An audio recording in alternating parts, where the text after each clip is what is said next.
Magandang araw mga kaibigan.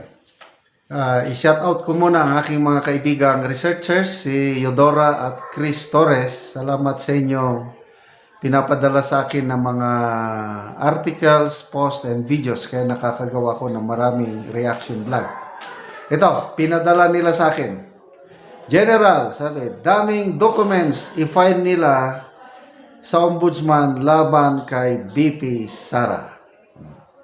So, pinadala nila ako ng post ng Bombo Radio. Ito.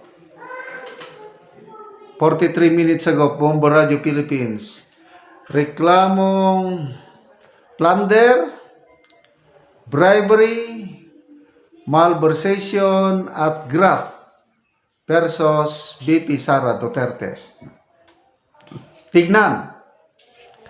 Nakatakdang ihain ng grupo o koalisyon ng mga civil society leaders, binubuo ng mga kaparian,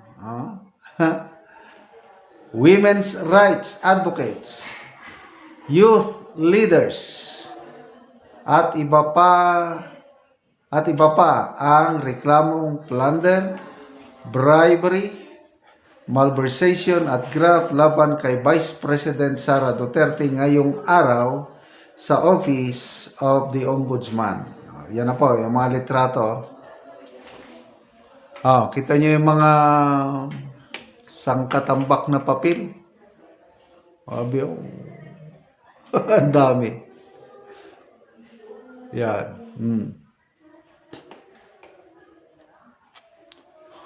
So, ang labanan ng padamihan ba ito ng papel? Depende ano ang laman ng papel. At ngayong araw din ito, na-monitor ko kanina, isang kongresista, si Congressman Momo ng Surigao del Sur, sinampahan din ng ganyan din, plunder, graft, at iba pa. Itong kongresistang ito, Congressman Momo, pinangalanan talaga siya ni Romualdez. Contract, kasi retired DPWH na official ito, regional director ata. So, may connection siya talaga sa DPWH, naging kongresista nga lang. At ngayon, siya pa ang House Committee on Chairman Committee on Public Works. 1.4 billion yung nasasangkot sa kanya. Kaya sinampan siya ng plunder. So dito kay BP Sara, ilang milyon? Sa COA observation report every year, 3 years in a row, 22, 23, and 24. Palaging highest observation o highest rating ang nakukuha ng Office of the Vice President, unmodified opinion.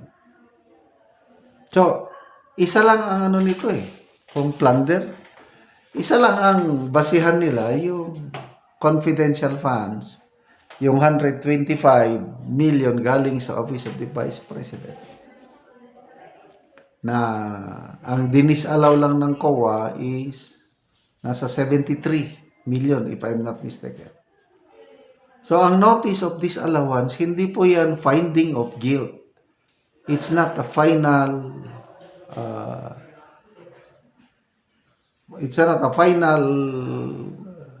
verdict o ano. So hintayin, only COA is mandated by the Constitution to audit funds. Kaya habang walang final say ang COA dyan, to me, bali, wala. But, hindi lang natin alam, sa Pilipinas, bend the law, pwedeng i-bend the law. So, depende na sa ombudsman. So, granting, may probable cause na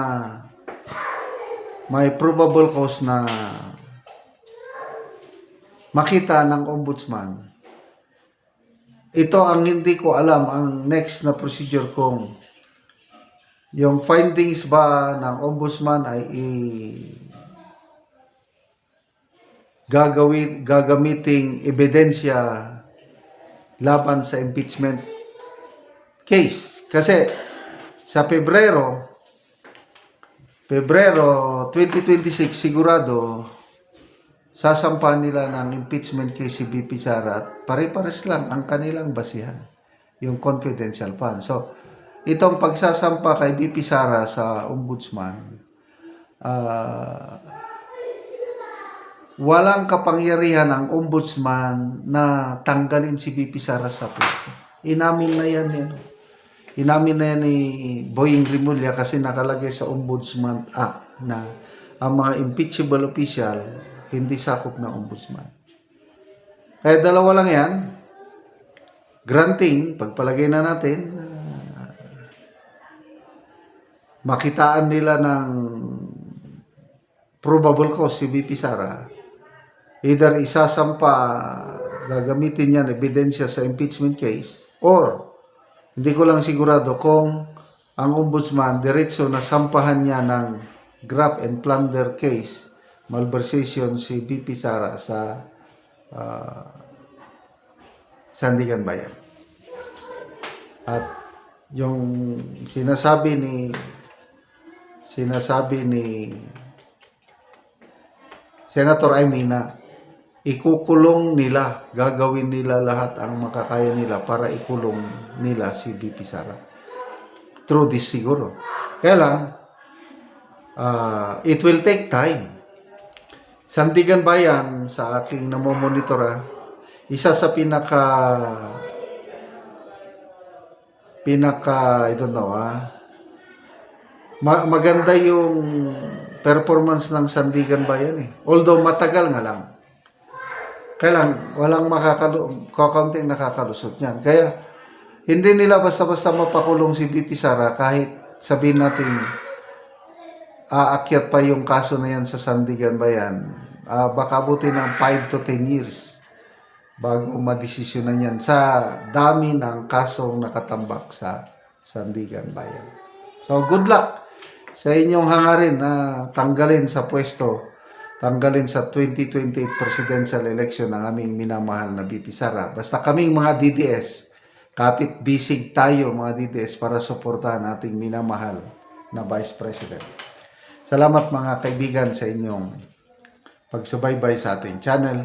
Nakakatulong kayo na malaki sa tribong Talandig ng Bukidnon dahil ang sweldo natin sa channel na ito pantulong po sa tribo. Namimigay tayo ng libreng yero at pako para makapagpatayo sila ng mas maayos na tirahan. Panoorin niyo ang video na ito. O karon mo na niyang matagaan og yero.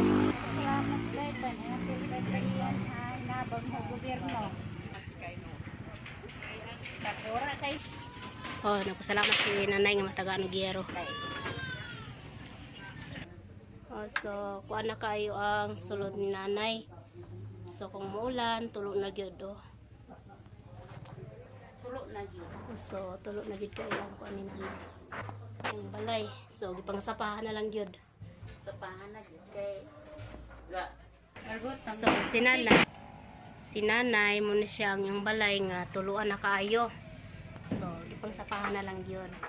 So nagpasalamat siya kay natagaan sa gyero. So nay unsa imong masulti nga natagaan ka gyero? Dako among pagpasalamat kay naapil ni aning hinabang masin na kaatok gyud ni nga dili nami tuluan. Kay kung wala mi naapil ani tulo gyud ang among balay. Basa gyud ni gaulan. Oh, so tuluan gyud mo nay. So pila na imong edad nay? 54 So 54 na ka na kay mga anak nay. nga anak. So nag-eskwela pa imong mga anak or Nag-eskwela pa karon. so si nanay nag-eskwela pa daw ang anak. So Na ako'y high school. so naa siya high school. So asa imong bana nay? Nagtrabaho akong bana. So kamo lang ang naa sa balay nay. Dako kaya akong pagpasalamat kay natagaan kutsin na ilistang gyud ang among atop dili nami tuluan. Dako akong pagpasalamat kay natagan ni og sin kay ang among panginabuhian kalisod gyud mi. Busa ang among atop kun wala mi natagag hinabang di gyud mi Oo, kailis. so permi gyud mo tuluan nay. permanente gyud tulo ang among atop. Oo, sige Dako nay. kaayo akong pagpasalamat. Salamat sa nag-sponsor sa Sige amo nay. na nagtabang gyud sa amo sa sini. Sige nay, salamat po.